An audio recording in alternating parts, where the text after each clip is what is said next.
Navy की base बना रहा है और वहां पे तकरीबन 300 लोग रह रहे हैं। 1100 किलोमीटर वो जो है वो दूर है बेसिकली मॉरिशस की जो मेन आइलैंड है उससे। अब आके हमें पता ये चलता है कि एक तरफ चाइना ने जिबूती में अपनी जो है वो मिलिट्री बेस बनाई, इधर से इंडिया भी लगा हुआ है। क्या इंडिया के इतने पास इतने फाइनेंशियल रिसोर्सेज हैं कि इंडिया इस तरह की इन्वेस्टमेंट्स कर सकता है और वो भी अपने बॉर्डर से, अपनी सरजमीन से बहुत दूर? इस सारी डिस्कशन को समझने के लिए मैंने रिक्वेस्ट की कर्नल धानवीर सिंह साहब से। हमारे दोस्त भी हैं, स्ट्रेटेजिक एक्सपर्ट हैं, अपना talk show, TV talk show भी करते हैं। कर्नल साहब, आपके वक्त का बहुत शुक्रिया। जी जी बिल्कुल, thank you, nice meeting you. Thank you sir. अच्छा कर्नल साहब, ये बताइएगा कि हाउ डू यू सी ये इंडिया की क्या डिजाइन हैं कि आपने मॉरिशस में जाके एक अपनी जो है वो नेवी ने बेस बना ली, इससे इंडिया क्या बताना चाहता है दुनिया? इंडिया दुनिया को कुछ नहीं बताना चाहता। इंडिया जो है अपना जो चाइनीज इन्फ्लुएंस है उसको कम करना चाहता है। और इंडिया ने बेस मॉरिशस में ही, जो आप बता रहे हैं, वैसे मैंने ये खबर पढ़ी नहीं है, लेकिन क्योंकि आप अल जजीरा का हवाला दे रहे हैं तो खबर बिल्कुल दुरुस्त होगी।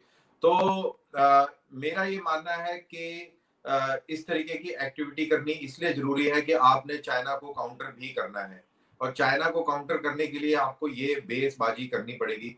और ये मॉरिशस में ही नहीं, ये और भी जो आइलैंड कंट्रीज हैं वहां पर ये काम करने की इंडिया जो है वो कर रहा है, करता है। अफ्रीकन कंट्रीज के अंदर भी अपनी जो हम लोग बेस नहीं कहते हैं, उसको मिलिट्री ट्रेनिंग टीम कहते हैं, क्योंकि बेस का मतलब होता है कि कॉम्बैट उस तरीके से इस्टेब्लिश करना। वो कॉम्बैट इस्टेब्लिशमेंट नहीं करते हैं हम मिलिट्री ट्रेनिंग टीम इस्टेब्लिश करते हैं। आइडिया होता है कि उसकी जो उस मुल्क को इन्फ्लुएंस में रखना। आइडिया ये नहीं होता कि वहां पे फौजें रख के और कोई जंगी तैयारी करना। वो जंगी तैयारी के लिहाज से कोई भी बेस नहीं है। हमारा सेंट्रल एशिया में भी इस तरीके से मिलिट्री ट्रेनिंग टीम्स हैं, तजाकिस्तान में है, और इसी तरीके से उज्बेकिस्तान में भी है, वियतनाम में है, भूटान में है, और लाइकवाइज और भी कई जगहों पर हमारी ट्रेनिंग टीम्स हैं। अफ्रीकन कंट्रीज में भी है, मेरा दिमाग उतर रहा है अभी ध्यान से कहाँ कहाँ है। तो इस तरीके की मिलिट्री बेसिक नहीं कहते हैं हम लोग उसको मिलिट्री ट्रेनिंग टीम कहते हैं, जिसके अंदर कॉम्बैट पोटेंशियल नहीं होती है। ये मैं अंडरलाइन कर रहा हूँ, कॉम्बैट पोटेंशियल नहीं होती है। और हम उस मुल्क की आर्मी को ट्रेन करते हैं, उस मुल्क की आर्मी को असला प्रोवाइड करने की जरूरत होती है तो वो करते हैं। इस तरीके का ये कॉन्सेप्ट है हमारा। अच्छा, बिल्कुल ठीक है। अच्छा कर्नल साहब, ये भी बताइएगा जो ये इंडो पैसिफिक में जो बढ़ते हुए खतरात कह लें आप, या जो जो स्ट्रेटेजिक कंपटीशन जो ग्रेट पावर्स का है, जिसमें इंडिया जो है वो अमेरिका के साथ खड़ा हुआ क्वाड में और चाइना उसके मुकाबले में है। और ये कहा जा रहा है कि जो इंडो पैसिफिक और ये सारा जो इंडियन ओशन है, ये आइंदा आने वाले दिनों में, आइंदा आने वाले कुछ सालों में एक हॉटस्पॉट बनता जा रहा है। तो आप ये कह रहे हैं कि जी ठीक है, ये एक ट्रेनिंग मिशन है और इसके ये है, लेकिन ऑब्वियसली इंडिया बेसिकली अपनी एक स्ट्रेटेजिक कैपेसिटी इनहेंस कर रहा है। और ये भी बताइएगा कि क्या ये इंडिया की तैयारियों में से एक है? क्या आइंदा भी इंडिया इस तरह की कोई बेसिस बना सकता है? और इसको लिंक कीजिएगा इंडिया की फाइनेंशियल पोजीशन के साथ, क्योंकि रिसेंटली जो कोविड में हुआ कि इंडिया को हेल्थ कवरेज ना होने की वजह से, पेंडेमिक है, कभी भी नुकसान हो सकता है दुनिया में, कहीं भी कुछ भी हो सकता है। तो इंडिया ने क्या अपने रिसोर्सेज ठीक जगह पे लगा रहा है? इतनी ज्यादा मैसिव मिलिट्री बिल्डअप जो है वो क्या वाकई प्रोपोर्शनल है टुवर्ड्स ह्यूमन सिक्योरिटी, जो कि हम समझते हैं कि हेल्थ और जो बाकी सोशल सिक्योरिटी से अचीव होगा? या कि वो समझता है, इंडियन माइंडसेट ये समझता है कि अब इंडो पैसिफिक में अब इन्वेस्टमेंट करनी ही पड़ेगी और अमेरिका और यूरोप के साथ मिलके एक अलायंस बनाना ही पड़ेगा, इसी से इंडिया का ग्लोबल इमेज बढ़ेगा? देखिए, इंडिया की इकोनॉमी तकरीबन $4 ट्रिलियन की है, और चाइना की इकोनॉमी हमसे काफी ज्यादा बड़ी है। तो चाइना का स्केल ऑफ इकोनॉमी के हिसाब से देखा जाए तो वो बहुत आगे है, उसका तो मुकाबला नहीं कर सकते। लेकिन $4 ट्रिलियन इकोनॉमी जो है वो कोई थोड़ी छोटी इकोनॉमी नहीं होती। और जहां तक स्ट्रेटेजिक इंटरेस्ट का सवाल है, उसमें अपने आप को प्रोटेक्ट करने के लिए, अपने इंटरेस्ट को बचाने के लिए अगर आपको मिलिट्री ट्रेनिंग टीम इस्टेब्लिश करनी पड़ जाए तो उसमें कोई नुकसान नहीं है। और बड़ी इंटरेस्टिंग बात यह है कि जो इंडियन मिलिट्री ट्रेनिंग टीम होती है उसका खर्चा वो मुल्क उठाता है जहां पर वो लगाई जाती है, उसमें हमारा इन्वेस्टमेंट नहीं होता इतना। अच्छा, आप यानी कि लेकिन जब आप वहां पे मुझे ये भी तो समझना है कि मॉरिशस के क्या ऐसे डिजाइन हैं जो वो इंडिया से जो है वो सारी और वो भी ये जो आइलैंड है 1100 किलोमीटर दूर है मॉरिशस मेन आइलैंड से। तो क्या आप समझते हैं कि मॉरिशस को इंडियन नेवी की जरूरत है ताकि वो मॉरिशस को प्रोटेक्ट कर सके, या कि आपके भी तो कोई इसमें कोई ना कोई वो हमारे है? इंटरेस्ट जो है, हमारे स्ट्रेटेजिक आर्क जो है वो स्टेट ऑफ करेक्शन, ये आपका स्विस कैनाल, सिनाई पेनिनसुला से लेके और साउथ चाइना सी तक ये पूरा आर्क, स्ट्रेटेजिक आर्क फैला हुआ है। और यहाँ पर हम अपनी शिपिंग की दफा भी करते हैं और हमारे जो स्ट्रेटेजिक इंटरेस्ट हैं उनको भी लुक आफ्टर करते हैं। हमारे जो बहुत बड़े स्ट्रेटेजिक पार्टनर इंडियन ओशन में है वो फ्रांस है, और फ्रेंच नेवी, इंडियन नेवी का एक ही गोल है, एक ही मकसद है कि जो हेगमनी, चाइनीज हेगमनी जो दुनिया में देखने को मिल रही है उसको काउंटर किया जाए। और जितने भी डेमोक्रेटिक मुल्क हैं वो सब इकट्ठे आए हैं इसी चीज से, और उसी चीज के लिए हम लोग वहां बैठे हुए हैं। तो इंटरेस्ट की बात होती है, इंटरेस्ट जिस हिसाब से है आपका उस हिसाब से आप अपनी तैयारी करते हैं। अब हमारा फुटप्रिंट बड़ा बड़ा बढ़ रहा है। अब $4 ट्रिलियन की अगर इकोनॉमी है तो फिर ट्रेड हो रहा है, तभी इकोनॉमी है उतनी बड़ी, ट्रेड है। अगर ट्रेड को आपने अपने सेफगार्ड करना है तो उसके लिए आपको फ्रेंडली कंट्रीज चाहिए। अब आप देखिए कि अगर फ्रेंडली कंट्रीज ना हो तो क्या होता है।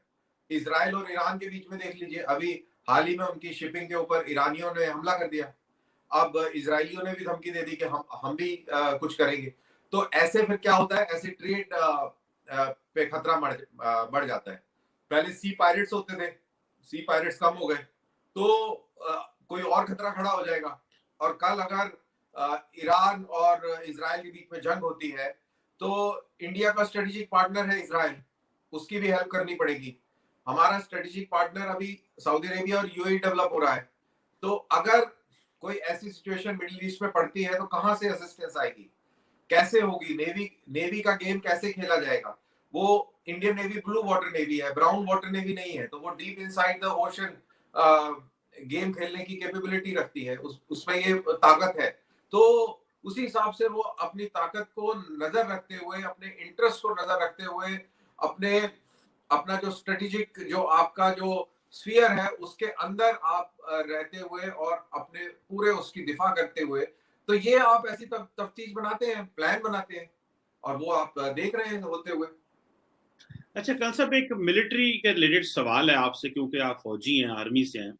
ये बताइएगा कि क्या आप समझते हैं कि जो इंडिया के जो थ्रेट्स हैं वो पहले नॉर्थ में रहे, ईस्ट में रहे, अब क्या थ्रेट्स बदल रहे हैं? तो क्या अब वो जो इन्वेस्टमेंट आप करते थे कि भाई टैंकों पे इन्वेस्टमेंट हो गई, पाकिस्तान के हवाले से इन्वेस्टमेंट हो गई, या चाइना के साथ चलो लैंड के मामला तो नहीं है, तो क्या अब आप जो नेचर ऑफ थ्रेट है या जो अब ज्यादा इन्वेस्टमेंट होगी वो आर्मी से हटाकर एयरफोर्स और नेवी पे होगी? This is what do you think is the mindset of the Indian strategic thinkers? बिल्कुल, आप बिल्कुल सही कह रहे हैं। अभी जो पूरा फोकस हो गया है, अगर आप देखें जिस तरीके से डेवलपमेंट नेवी के अंदर हो रहे हैं, एयरफोर्स की एसेट बिल्डिंग हो रही है, तो फोकस अभी एयरफोर्स और नेवी के ऊपर है। लार्जर गेम में शामिल है और उसी तरीके से तैयारी भी है। और आर्मी के लिए जितनी रिक्वायरमेंट है उतनी है।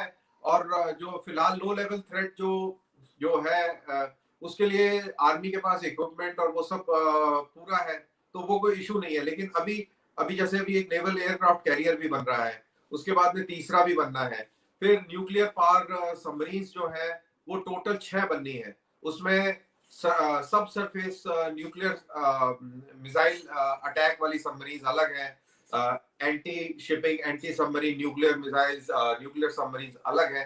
तो ये जो चीजें हैं ये एक आपकी स्ट्रेटेजिक रीच और स्ट्रेटेजिक गेम जो आप आगे आने वाले टाइम में खेलेंगे उसकी तरफ इंडिकेट कर रहा है। इसी तरह एयरफोर्स भी एयर टू एयर रिफ्यूलर्स में इंटरेस्टेड है बहुत जबरदस्त। और ये भी बात सुनने में आ रही है कि स्ट्रेटेजिक बॉम्बर्स भी इंडक्ट करने के लिए कुछ बातें चल रही हैं, उसके ऊपर भी डिस्कशन है। सो ये सारी चीजें जो हैं ये किसी डायरेक्शन में एक इंडिकेट करती हैं। और एम्फीबियस असॉल्ट शिप्स है जिसके अंदर ट्रूप्स ले जाए जा सकते हैं कहीं भी। तो 3 एम्फीबियस असॉल्ट शिप्स भी लेने की बात है। तो जिस नेवी के अंदर 3 एयरक्राफ्ट कैरियर होंगे, 7 न्यूक्लियर सबमरीन्स होंगी, 3 असॉल्ट शिप्स होंगे, जो कि एक असॉल्ट शिप तकरीबन एक इन्फेंट्री बटालियन या एक कॉम्पोजिट ब्रिगेड ग्रुप ले जाने की सलाहियत रखता होगा। तो आप ये अंदाजा लगाइए कि किस तरफ ये कहानी जा रही है और क्या देखा जा रहा है। तो जहां तक लैंड का सवाल है, लैंड के ऊपर जो डेटरेंट है, चाहे वो प्यूनिटिव डेटरेंट हो या डिफेंसिव डेटरेंट हो, वो एस्टेब्लिश्ड है। उसके अंदर ज्यादा उसको एस्केलेट करने की जरूरत नहीं है, वो वहां पे एस्टेब्लिश हो गया है और वहां पे कोई हमें ज्यादा थ्रेट में चेंज नजर नहीं आएगा। अभी आ भी नहीं रहा है और आगे लगता भी नहीं है कि आएगा। उसका 2 कारण है। पाकिस्तान की इकोनॉमी एक बहुत बड़ा कारण है। जब तक पाकिस्तान की इकोनॉमी ठीक नहीं होगी तब तक वहां से थ्रेट डेवलप नहीं होगी, थ्रेट कम रहेगी। तो पाकिस्तान की इकोनॉमी के ऊपर नजर रहेगी कि वो किस तरफ जाती है। और अगर पाकिस्तान टेररिज्म को सपोर्ट करता रहेगा तो उसके ऊपर वर्ल्ड का फोकस रहेगा और उसको अपने ही खेल में उलझा के रखे रहेगी दुनिया। सो वहां से वो थ्रेट उस तरीके की आना बहुत मुश्किल है जिस तरीके की आप इंडिकेट कर रहे हैं। और जहां तक चाइनीज का सवाल है, वो आपने देखा कि Chinese are very friendly enemies. वो लड़ने लड़ने वाले लोग नहीं है, उन्होंने कोई ऐसा कुछ लड़ाई भी नहीं करी है। वो सिर्फ अपनी प्रेजेंस से, अपने साइज से सिर्फ डराने का काम करते हैं। आप डर गए तो फिर डर गए, नहीं तो फिर दोस्ती कर लेते हैं। अभी पूरे एलएसी जो 15 महीने से जो कहानी चल रही थी, वो तकरीबन सॉर्ट आउट हो गई है। एक छोटा सा पैच बचा हुआ है, वो भी सॉर्ट आउट हो जाएगी, क्योंकि this is how it has worked after 1962 and 67 to be precise. So this is how the land issues are there. तो ये एक थॉट प्रोसेस है जो मैंने आपसे अभी शेयर करी। बिल्कुल ठीक है। अच्छा कल साहब ये बताइएगा काइंडली कि ये जो इंडिया के अंदर थिएटराइजेशन की बात हो रही है, तो जब आप अपना नेचर जो है वो, फॉर एग्जांपल आर्मी जो है वो हमेशा डोमिनेंट रही है, और आर्मी है भी, जारी बात है, मिलियन प्लस है। नेवी और एयरफोर्स की उस तरह जरूरत नहीं है। तो ये बताइएगा कि जब ये चीजें आर्मी के हाथ से स्लिप होंगी और ये नेवी और एयरफोर्स के पास जाएंगी, तो और ये कहा भी जा रहा है कि इंडियन आर्मी का जो इस वक्त सबसे बड़ा चैलेंज है वो ये जो सेटल नहीं हो पा रहा कि हु इज टू लीड। क्या जिस तरह के आपने देखा कि एयरफोर्स के चीफ और उन्होंने कहा जी कि नहीं, air force is not a supporting arm, CDS ने कुछ और कहा, तो इतनी पब्लिक में चीजें आ गई। तो जब नेवी और एयरफोर्स के पास इतने ज्यादा पावर और अख्तियारात जाएंगे और इतना ज्यादा उनका इन्फ्लुएंस होगा डिसीजन मेकिंग में, तो आर्मी के अंदर फ्रस्ट्रेशन होगी काफी ज्यादा, जो कि एक नेचुरल है। How do you see as a soldier? देखिए, आर्मी में फ्रस्ट्रेशन इसलिए नहीं होगी कि आर्मी के अपने डायनेमिक्स हैं, और आर्मी जो थिएटराइजेशन के अंदर जो नदन कमांड होगी वो थिएटर स्पेसिफिक नहीं होगी, वो कमांड ही रहेगी, मिलिट्री स्पेसिफिक रहेगी। उसके अलावा ईस्टर्न कमांड के अंदर भी शायद उस तरीके से ही है, लेकिन बाकी जो कमांड्स हैं वहां पर थिएटराइजेशन देखने को मिलेगा। और कोई ऐसी बात नहीं होगी जो अभी बीच में जो एयर चीफ की बात आई थी और जो सीडीएस ने बोली थी, ये छोटी सोच थी सीडीएस की। और क्योंकि जब मुल्क को चलाने वाले, क्योंकि हमारे यहाँ मुल्क सिविलियंस चलाते हैं और हम लोग जो है वैसे काम करते हैं जैसा वो बोलते हैं, और उन लोगों ने ये अपना दिमाग बना लिया है कि इंडिया की डिफेंसेस किस तरीके की होनी चाहिए। देखिए, माइंड यू, बहुत बड़े बड़े दिमाग होते हैं। फौजियों का दिमाग जो होता है बड़ा, मैं ये इसलिए बोल रहा हूँ आपको क्योंकि आपके यहाँ पे बिल्कुल वही है। फौजी जो है बहुत थोड़े दायरे में सोचता है और उसको ना सुनने की आदत नहीं होती है, क्योंकि उसका कल्चर ऐसा है। और वो जैसे उसने सोच लिया, उसको लगता है कि यार ये जो मैंने जो सोचा है ना, इससे ज्यादा बढ़िया और कोई सोच नहीं सकता। और उसको ये लगता है क्योंकि वो ग्राउंड पे कहीं बॉर्डर पे है, कहीं कुछ और काम कर रहा है, चाहे वो जलजला आ जाए, चाहे सैलाब आ जाए, चाहे कोई और कहानी हो जाए, तो फौज वहां पर इमदाद को पहुंचती। तो एक ओनरशिप सी फीलिंग आ जाती है कि यार ये मुल्क मेरा है, मेरे को सबसे ज्यादा अच्छी नॉलेज है कि इसको कैसे बचाना है, इसको कैसे देखभाल करना है। तो वो जब कोई ऑल्टरनेट कोई बात करता है ना, तो वो डिस्टर्ब हो जाता है। इंडिया के अंदर भी ऐसे ही सोच वही है, जो आपके यहाँ सोच है वो यहाँ भी ये सोच है, लेकिन यहाँ पर सिविलियन छितर मार के और बोलता है कि चुपचाप बैठ जाओ, आपको जो काम दिया है आप वो करो। तो जो सीडीएस साहब ने जो बोला है, उसके बाद नहीं ना आपने कुछ सुना कि वो कुछ और बोल रहे हैं। आपने उसके बाद में आर्मी चीफ या एयरफोर्स चीफ को नहीं सुना, और आप एक दिन सुनेंगे कि थिएटराइजेशन हो गया। जिसको तकलीफ होगी उसको बोला जाएगा दरवाजा खुला है, आप जाए, दूसरे लोगों को आने दें। क्योंकि हमारे यहाँ पे ये ऐसे नहीं चल सकता कि आप, बिकॉज जब आप लॉन्ग टर्म सोचते हैं, जब आप डिफेंस की बात करते हैं, तो उसमें आर्मी, नेवी, एयरफोर्स तो डिफेंस के एक छोटा हिस्सा है चीमा साहब। डिफेंस के अंदर एग्रीकल्चर है, डिफेंस के अंदर एजुकेशन है, डिफेंस के अंदर आपका इंफ्रास्ट्रक्चर है। So many things contribute to building defence of a country.